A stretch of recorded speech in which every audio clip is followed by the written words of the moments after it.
জাতিসংঘ নিরাপত্তা পরিষদে ফিলিস্তিনের গাজায় যুদ্ধবিরতির প্রস্তাব পাশ হয়েছে। সোমবার প্রস্তাবটির উপর নিরাপত্তা পরিষদে ভোটাভুটি হয়।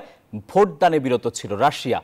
এদিকে ফিলিস্তিনের সশস্ত্র গোষ্ঠী হামাস এই প্রস্তাবকে স্বাগত জানালেও তাৎক্ষণিক কোনো মন্তব্য করেনি ইসরায়েল। গাজার যুদ্ধবিরতির জন্য জাতিসংঘের নিরাপত্তা পরিষদে মার্কিন প্রেসিডেন্ট জো বাইডেনের উত্থাপিত প্রস্তাবকে সোমবার সমর্থন জানায় নিরাপত্তা পরিষদ। 15 সদস্যের মধ্যে 14টি রাষ্ট্রই প্রস্তাবটির পক্ষে ভোট দেয়। শুধুমাত্র রাশিয়াই ভোটদানে বিরত ছিল।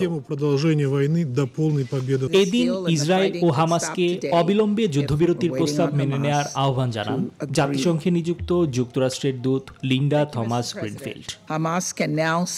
শান্তি প্রতিষ্ঠার জন্য সাহায্য করতে পারি আমরা। উভয় পক্ষকেই বিলম্ব না করে এবং কোনো শর্ত ছাড়াই চুক্তির শর্তাদি সম্পূর্ণরূপে বাস্তবায়নের আহ্বান জানাচ্ছি।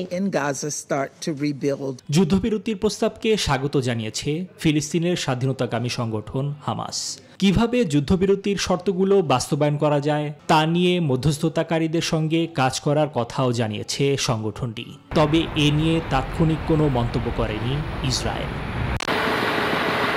গেল 31 মে 3 পর্যায়ের যুদ্ধবিরতি পরিকল্পনা তৈরি করেছিলেন বাইডেন। এই প্রস্তাবটিকে ইসরায়েলি উদ্যোগ বলে উল্লেখ করে এর প্রতি নিরাপত্তা পরিষদের সদস্য দেশগুলোর সমর্থন চান তিনি। নিবিন আমিন, নিউজ 24।